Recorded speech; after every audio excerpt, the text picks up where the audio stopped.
Good morning, everybody. I'm Yidalani Nightmoon, also Moon Crystal 2002 on TikTok, YouTube, and Twitch.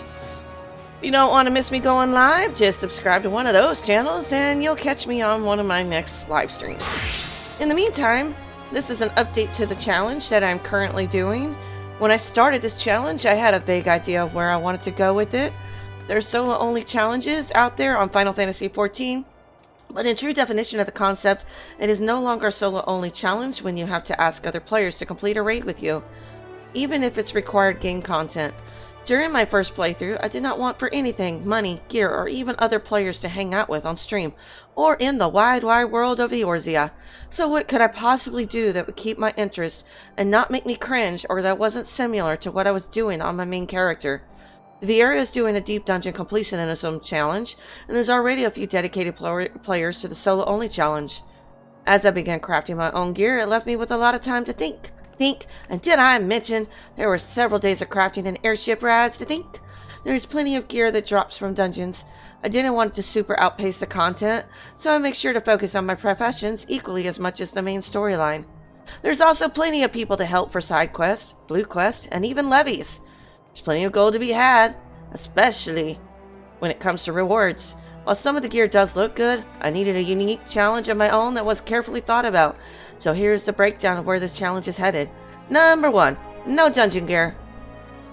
Man, that was so tempting, just looking at those treasure chests. But nope, I decided crafted gear only. So no dungeon gear, treasure chests will remain closed, and the automatic piece of gear will be discarded until I can desynthesize. Number 2, crafted gear, weapons, monster drops, potions, and food only.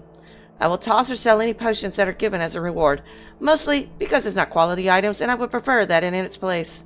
Number 3, no HUD inside of a dungeon. This is where I had the most fun and it will force me to truly learn how to play my marauder/warrior. Plus, I get to feel like I'm in a live-action movie anime.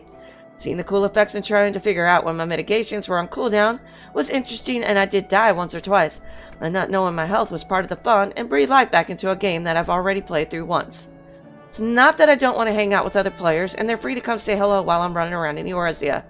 It is an RPG MMO. As I read dialogue, I'll do my best to do the impromptu. Can't say I'm the best at it though. I can get witty, sarcastic, and my emotions are always on display. I hope you'll enjoy this journey as I continue to treat the profession classes as my home shopping network instead of the market board. I haven't figured out how I'll level the other classes yet, especially when I'll have to gear them up. For now, I will focus on one character at a time throughout each expansion and go back to level the others before I move on. There are the deep dungeons to throw them into, hunter logs, and so many ways to level that I'll do what I must to become the most well-rounded adventurer in Eorzea. As for the Sirens of the Seventh Dawn, I'm a person, not a tool, to use just because I have a few headaches and visions. Anyway, that's it for now. There's future updates, I will let you know. Ta-ta for now.